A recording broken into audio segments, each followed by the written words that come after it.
2 روز سے اس دھرنے میں شریک میرے بہت ہی عزیز نوجوانوں، بزرگوں، میرے بھائیوں اور میری عزت ماں بہنوں، میری بچیوں، بیٹوں، جوانوں، میں آپ کو خراج تحسین پیش کرتا ہوں کہ آپ ایک نئی تاریخ رقم کر رہے ہیں اور خالصتاً عوام کے درد کو محسوس کرتے ہوئے، اس کے دکھ کو محسوس کرتے ہوئے اور ان کے جو حالات خراب کر دیے گئے ہیں اس کو سدھارنے کے لیے، عوام کا حق عوام کو دلانے کے لیے آپ یہاں ایک تاریخی دھرنا دے کر بیٹھے ہیں۔ اور میں شروع میں ہی یہ بات واضح کر دینا چاہتا ہوں کہ یہ دھرنا 2 دن کا نہیں ہے، 3 دن کا نہیں ہے، یہ 1 مہینے کا دھرنا بھی ہو سکتا ہے، یہ 2 مہینے کا دھرنا بھی ہو سکتا ہے۔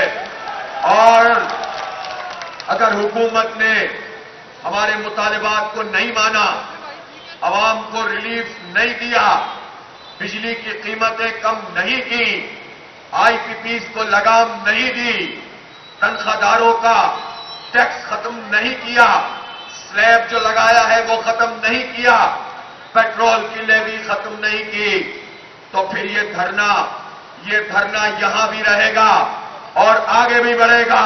اور آپ جہاں جانا چاہتے ہیں، کہاں جانا چاہتے ہیں؟ ڈی چوک جانا چاہتے ہیں؟ صرف ڈی چوک تک ہی نہیں جائیں گے، پارلیمنٹ کے دروازے پر جا کر بیٹھیں گے،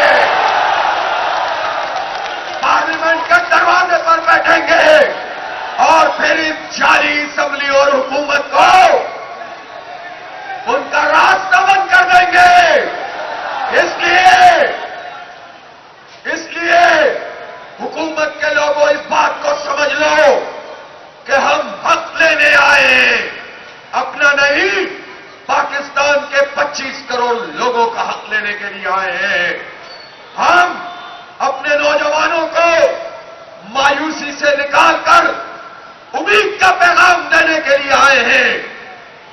یہ کیسی بات ہے کہ پاکستان ہو جس میں پہاڑ ہو، سمندر ہو، دریا ہو، لہلہاتے کھیت ہو، جس میں معدنیات ہو، سونا ہو، ماربل ہو، تانبا ہو، کرومائٹ ہو، جس میں پھل ہو، غلہ ہو، سب کچھ موجود ہو اور جوان بھی موجود ہو، اور ان جوانوں کو ان کے مستقبل اور پاکستان کے مستقبل سے مایوس کر دیا جائے۔ آؤ عزم کرو کہ یہ دھرنا انشاءاللہ مایوسی کو ختم کر دے گا، انشاءاللہ ایک امید کا چراغ جلائے گا، ایک یقین سے ہمکنار کرے گا، اور اب پاکستان پہ یہ بھیڑیے راج نہیں کر سکتے جو ہمیں لوٹتے ہیں، گھسوٹتے ہیں اور ہمارا خون چوستے ہیں۔ یہ بھیڑیے آئی پی پیز کے نام پر موجود ہوتے ہیں، یہ حکمران طبقے کے نام پر موجود ہوتے ہیں، یہ ظالم جاگیرداروں کی صورت میں موجود ہوتے ہیں، یہ ظالم وڈیروں کی صورت میں موجود ہوتے ہیں، اور یہ ان لوگوں کی صورت میں موجود ہوتے ہیں جنہوں نے نظام پر قبضہ کر رکھا ہے اور ہمیں ہمارے حق سے محروم کیا ہوا ہے۔ آپ کا دھرنا بیداری پیدا کر رہا ہے۔ میں آپ کو یقین دلاتا ہوں، آپ بیٹھے مری روڈ پر ہیں، آپ دھرنا یہاں دیے ہوئے ہیں، اور پاکستان کے چپے چپے کے لوگ آپ سے امید لگا کر بیٹھ گئے ہیں۔ تو کیا ہم بجلی کی قیمتیں کم کرائے بغیر جا سکتے ہیں؟ کیا ہم آئی پی پیز کو لگام دیے بغیر جا سکتے ہیں؟ کیا ہم تنخواہ دار لوگوں کا یہ ظالمانہ سلیب ختم کرائے بغیر جا سکتے ہیں؟ کیا ہم آٹے اور چینی اور دال اور کھانے پینے کی چیزوں اور بچوں کے دودھ پر جو ٹیکس لگایا گیا ہے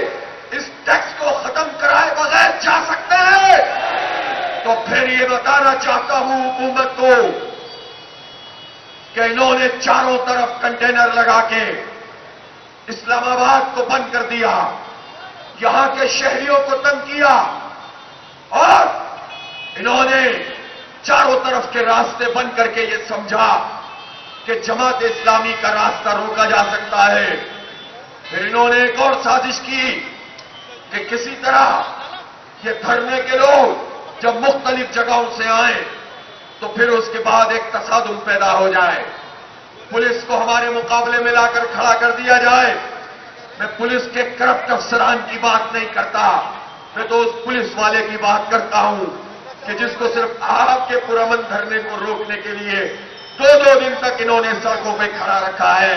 شرم کا مقام ہے کہ یہ اپنے محکمے کے لوگوں کے ساتھ یہ ظلم کرتے ہیں۔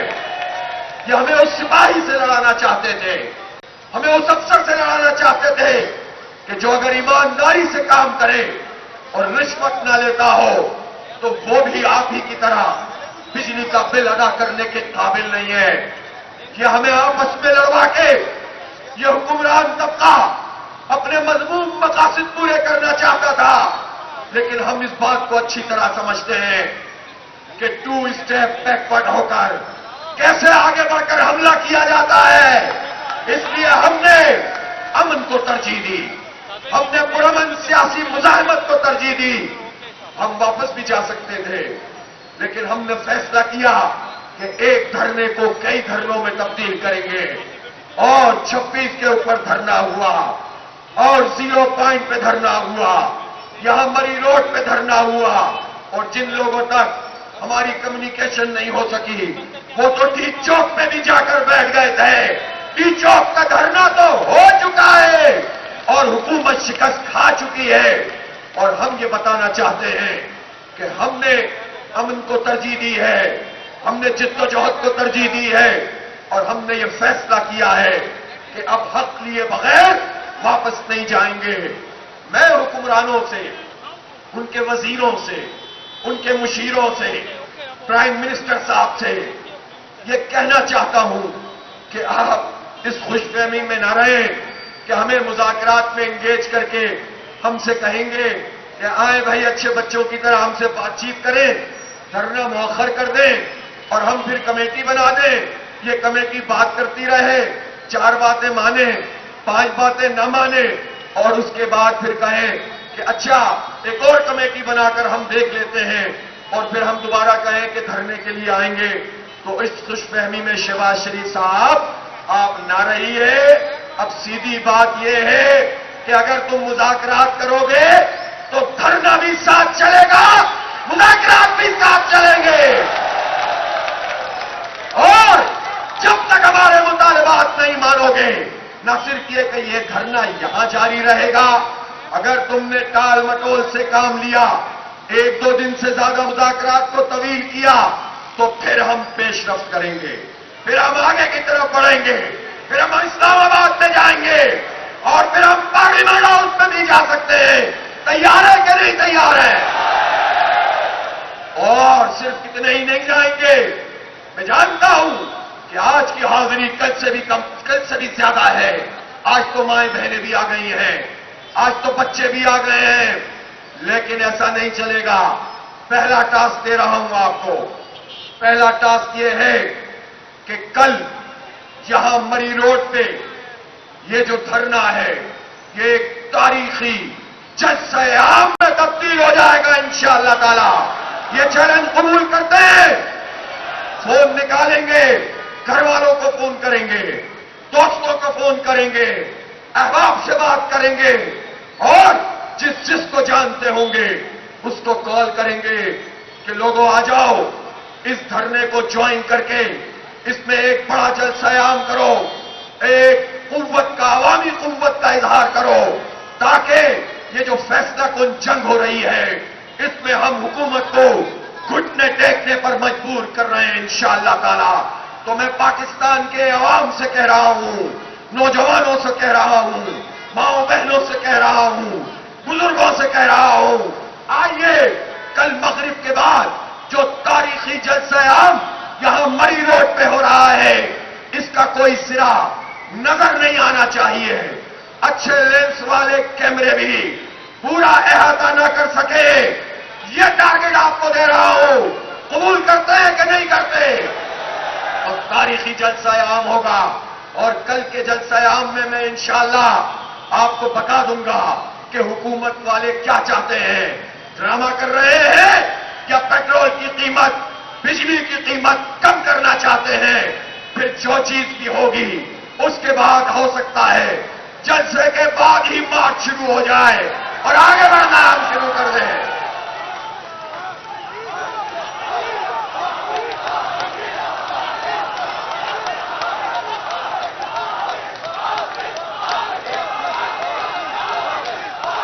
اور ایک اور بھی ٹیکنیک یہ لگا سکتے ہیں، ان کے یہاں بہت بڑے بڑے فنکار ہوتے ہیں، وہ کہیں گے کہ ان کو انگیج کرو، ان کو تھکا دو، یہ دھرنے میں کب تک بیٹھیں گے، یہ اپنا روزگار کیسے چھوڑیں گے، یہ اپنا کاروبار کیسے چھوڑیں گے؟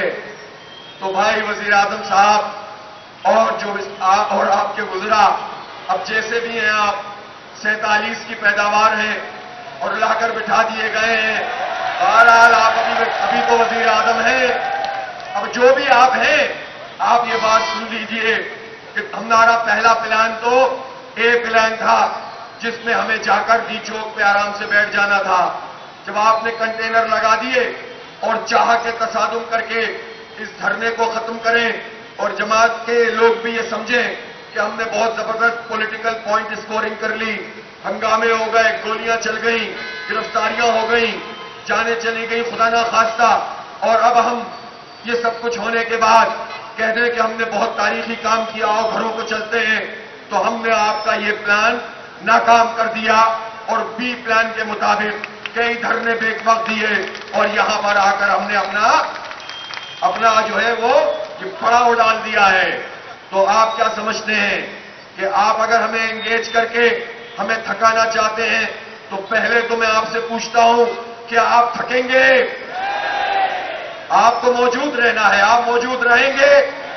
جب آپ موجود رہیں گے تو پھر ہمارے پاس ایک اور پلان بھی ہے، پھر ہم صرف انہی لوگوں کو موجود نہیں رکھیں گے، آپ کو اندازہ ہی نہیں ہے کہ اس دفعہ ہم کیا سوچ کر آئے ہیں، اور یہ دھرنا صرف مری روڈ پہ نہیں ہوگا، بیک وقت مری روڈ پہ بھی ہو رہا ہوگا اور ڈی چوک پہ بھی ہو رہا ہوگا، پارلیمنٹ میں بھی ہو رہا ہوگا، کراچی میں بھی ہو رہا ہوگا، چترال میں بھی ہو رہا ہوگا، لاہور میں بھی ہو رہا ہوگا، کوئٹہ میں بھی ہو رہا ہوگا، پشاور میں بھی ہوگا، ملاکنڈ میں ہوگا، گوادر میں ہوگا، پورے ملک میں شاہراہوں پہ بیٹھ جائیں گے، حق دینا پڑے گا، آئی پی پیز کو لگام دینی پڑے گی، بجلی کی قیمت کم کرنی پڑے گی، تنخواہ داروں کو حق دینا پڑے گا، مزدوروں کو حق، کسانوں کو حق، بلوچوں کو حق، پختونوں کو حق، مہاجروں کو حق، سندھیوں کو حق، پنجابیوں کو حق، اور جتنی قومیں ہیں سب پاکستان ہیں، سب پاکستان ہے۔ تم چاہتے ہو انہیں قوموں میں تقسیم کرو، تم چاہتے ہو نفرت پروان چڑھاؤ، بلوچ ان میں غم و غصہ پیدا ہو جائے، تم کیا حرکتیں کر رہے ہو؟ اگر کوئی کل ایک احتجاج کی کال ہے اور اس احتجاج کی کال میں آپ امن و امان کو ملحوظ رکھتے ہوئے انتظامات کرنا انتظامیہ کی ذمہ داری ہے، لیکن پورے مکران ڈویژن میں انہوں نے سڑکیں بند کر دی ہیں اور پورے بلوچستان کو بند کر رہے ہیں، ہم اس کو قبول نہیں کرتے۔ یہ جمہوری آزادیاں تمہیں دینی پڑیں گی، تم آواز کو اس طرح سے بند نہیں کر سکتے۔ لاپتہ افراد کا اگر مسئلہ ہے تو اس ملک میں ایک آئین ہے، ایک قانون ہے، اس کے مطابق تمام لاپتہ افراد کو بازیاب کیا جائے، رہا کیا جائے، چاہے وہ بلوچستان کے ہوں چاہے خیبر پختونخوا کے ہوں۔ یہ پختونخوا میں بھی ایک عجیب و غریب سلسلہ چل پڑا ہے، اس لیے ہم امن والے لوگ ہیں، ہم امن چاہتے ہیں، لیکن ہم ایک بات اور واضح کرنا چاہتے ہیں، جماعت اسلامی قوم پرستی پہ یقین نہیں رکھتی۔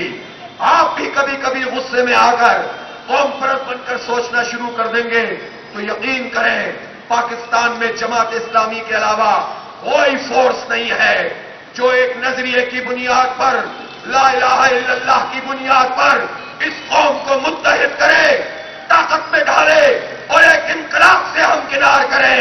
اس لیے میں نصیحت کرتا ہوں جماعت اسلامی کے لوگوں کو، ایسے لوگوں کو آگے نہ بڑھنے دیں جو پختون قوم پرستی، بلوچ قوم پرستی، مہاجر قوم پرستی، سندھی قوم پرستی، پنجابی قوم پرستی یا سرائکی قوم پرستی کی بات کریں۔ اپنی قوم سے محبت کریں، ظلم کے خلاف آواز بلند کریں، لیکن نفرت پروان نہ چڑھائیں، تقسیم نہ ہو۔ جو ہمیں تقسیم کرے اسے تقسیم کر دو، خود متحد ہو جاؤ۔ یہ ہمارا پاکستان ہے۔ یہ پاکستان کیسے بنا تھا؟ یہ پاکستان ایسے بنا تھا کہ اس کی تحریک یو پی میں چلی تھی، سی پی میں چلی تھی، بنگال میں چلی تھی، بہار میں چلی تھی۔ ان جگہوں پر تحریک چلی جنہیں پاکستان میں شامل نہیں ہونا تھا۔ ایک عجیب و غریب قسم کی بات تھی کہ یہ لوگ تو لسانیت پر تحریکیں چلاتے ہیں، جغرافیے پہ تحریکیں چلاتے ہیں، جغرافیے اور نسب کے اوپر، قبائل کے اوپر ملک مانگتے ہیں۔ یہ پاکستان، مسلمان کون سا پاکستان مانگ رہے تھے؟ وہ لا الہ الا اللہ محمد الرسول اللہ والا پاکستان مانگ رہے تھے۔ اسی لیے تو بنگالیوں نے بھی، اسی لیے تو پاکستان میں جو علاقے شامل ہوئے یہاں کے لوگوں نے بھی اور مدراسیوں نے بھی اور تمام علاقوں میں یو پی سی پی کے لوگوں نے زبردست تحریک چلائی تھی اور گھر بار چھوڑے تھے، کاروبار چھوڑے تھے۔ مشرقی پنجاب سے جو لوگ ہجرت کر کے یہاں پہنچے، قافلے کے قافلے لٹ گئے تھے، ہزاروں لاکھوں لوگ شہید ہو گئے تھے، لیکن اس سرزمین پہ آ کے سجدہ ادا کیا تھا کہ ہمیں پاکستان مل گیا، ہمیں ہماری منزل مل گئی۔ ظالموں، تم نے ہمیں تقسیم کرنے کی کوشش کی ہے، خدا تمہیں تقسیم کرے۔ ہم متحد ہوں گے انشاءاللہ اور ہم مل کر اس پاکستان کو حقیقی پاکستان بنائیں گے، ظالموں کے خلاف لڑیں گے اور ان لوگوں کے خلاف لڑیں گے کہ جنہیں انگریزوں نے جاگیریں دی تھیں، اس بنیاد پہ کہ جنگ آزادی جو یہاں کے لوگ انگریزوں کے خلاف لڑ رہے تھے تاکہ وہ غدار اس جنگ آزادی کا راستہ روک سکیں، انہی کی اولادیں آج بھی بہت ساری زمینوں پہ قابض ہیں۔ اور یہ جاگیردار جو انگریزوں کے شاگرد، ان کی عطا کردہ زمینوں کے امین، ان کی اولادوں میں یہ زمینیں چلی گئیں، یہ ٹیکس بھی نہیں دیتے اور حکمرانی ہمارے پاکستان پہ کرتے ہیں۔ وزیر اعظم صاحب سن لو، اب تمہیں جاگیرداروں پہ ٹیکس لگانا پڑے گا۔ یہ کیا بات ہے؟ تنخواہ دار 370-75 ارب روپے دے انکم ٹیکس اور جاگیردار 4-5 ارب روپے دے، یہ نہیں چلے گا۔ اس حکومت نے کسانوں کے ساتھ کیا سلوک کیا؟ اس حکومت نے ان کسانوں کا حق مارا، اس حکومت نے جھوٹ بولا۔ پہلے کہا کہ ہم گندم خریدیں گے، پھر مکر گئے، پھر کہا سبسڈی دیں گے، پھر مکر گئے، پھر کہا قرضے دیں گے اور پھر مکر گئے ہیں۔ کچھ نہیں دے رہے چھوٹے کسانوں کو، کچھ نہیں دے رہے کاشتکاروں کو۔ کسانوں اٹھو، مزدوروں اٹھو اور اٹھ کر ان ظالموں کا مقابلہ کرنے کے لیے تیار ہو جاؤ۔ یہ دھرنا کسانوں کے لیے بھی ایک امید بن رہا ہے، الحمدللہ مزدوروں کے لیے بھی امید بن رہا ہے۔ اور 37,000 روپے تم نے منیمم ویج طے کر دیا۔ کن لوگوں کو 37,000 مل رہے ہیں؟ کتنے % لوگوں کو منیمم ویج مل رہی ہے؟ صرف 15 سے 20% وہ مزدور ہیں کہ جنہیں جو ہمارے ریکٹ میں آتے ہیں، رجسٹریشن میں آتے ہیں، اور جو علاوہ اس کے مزدور ہیں وہ تو ٹھیکیداری نظام کے تحت کام کرتے ہیں۔ وہ تو اگر ایک دن بیمار ہوں تو اس دن پیسے لے کے گھر نہیں جا سکتے۔ ان میں ہماری کتنی مائیں بہنیں بیٹیاں کام کرتی ہیں، کوئی ان کا منیمم ویج نہیں ہے۔ کیوں نہیں ہے؟ سب کا منیمم ویج بھی ہونا چاہیے۔ لیکن اس 37,000 روپے میں مجھے بتائیے، شہباز شریف صاحب اور جو کمیٹی آپ بھیجیں گے اس سے بھی ہم پوچھیں گے کہ 37,000 میں سے اگر کوئی کرائے کے مکان پر غریب ترین آدمی بھی رہتا ہے تو وہ 15-20 ہزار روپے تو دیتا ہے، اور 15-20 ہزار روپے میں کم سے کم بتا رہا ہوں اس کا بجلی کا بل اس سے بھی زیادہ آتا ہے۔ وہ بچوں کو پڑھائے گا کیسے؟ وہ ان کو کھلائے گا کیسے؟ اپنے بچوں کو دودھ کیسے دے گا؟ وہ اپنے بچوں کی صحت کا خیال کیسے رکھے گا؟ ظالموں، تمہیں ان غریبوں کا کوئی خیال نہیں ہوتا، تمہیں ان مزدوروں کا کوئی خیال نہیں ہوتا۔ تعلیم تم نہیں دیتے، صحت کی سہولت تم نہیں دیتے، تم امن تم نہیں دیتے، عدل اور انصاف تم نہیں دیتے، ریٹ قائم کرنے آ جاتے ہو، ٹیکس لگانے آ جاتے ہو۔ یہ غریب تو موبائل کے کارڈ پہ بھی ٹیکس دیتا ہے، اگر موٹر سائیکل لے لے تو اس کے پیٹرول پہ بھی ٹیکس دیتا ہے۔ ہمیں بتاؤ تم کتنا ٹیکس دیتے ہو؟ تمہاری شوگر ملیں کیا کرتی ہیں؟ تمہاری شوگر ملیں تو دھوکہ دیتی ہیں۔ گنے کی پھوک پہ تم چلاتے ہو اپنی آئی پی پی اور چارج کرتے ہو امپورٹڈ کوئلے کی قیمت، پوری قوم کا خون نچوڑ رہے ہو، غریبوں کا خون نچوڑ رہے ہو، مڈل کلاس لوگوں کا خون نچوڑ رہے ہو۔